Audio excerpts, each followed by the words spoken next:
Everyone, and welcome back to the Awesome Physio YouTube channel. Today's video we are continuing with our performing arts series, and we're going to be looking at our top stretches and mobility exercises for dancers.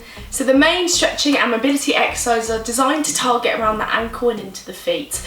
The reason why is a lot of the time when we're dancing we're springing off the feet, so loading into that lower body, and the most common injuries that we see when dancers come in to see us in our clinics are damage and injury underneath the bottom of the foot, so with that micro trauma into the plantar fascia, so the cushion underneath the foot that can become incredibly painful, tension and tightness around the front, so into the shin area, so the tibialis anterior, and your calf muscle, which is your gastrocnemius, as well as loading and pressure through that Achilles tendon from that repetitive intensity and duration of exercise. So the top exercises are going to stretch and release all around the ankle and the foot to help prevent injury.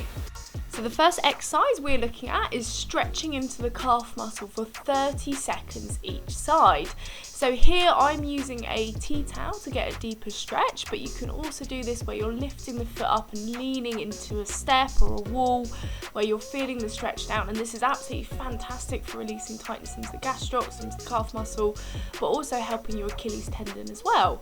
Next we want to use a tennis ball, or you can use a trigger point ball, whichever one feels like it's getting a deeper release, and we want to massage around the tibialis anterior muscle, so that's the muscle around the front of the shin. This is a really common area where we get a lot of tightness, so using a tennis ball or a massager ball to release through here is really important. And what we typically find when it gets really tight is it's all around the front of the leg and can sometimes refer down underneath the bottom of the foot.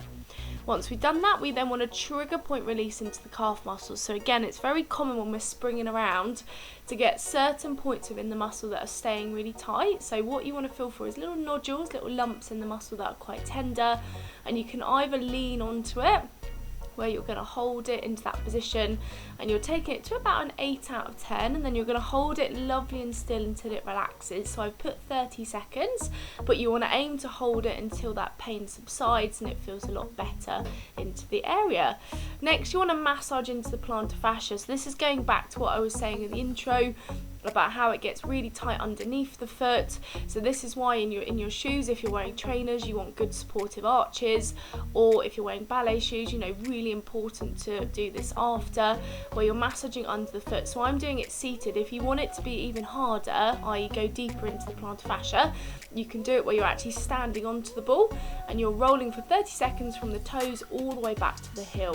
Next we want to stretch around the front of the shin. So I've looked at lots of different stretches. This is the one that I found to be the most effective. So you're literally leaning back onto your heels and tipping the body back with your feet tucked underneath. You should feel this stretching around the front of the leg, and you want to aim to do that for 30 seconds.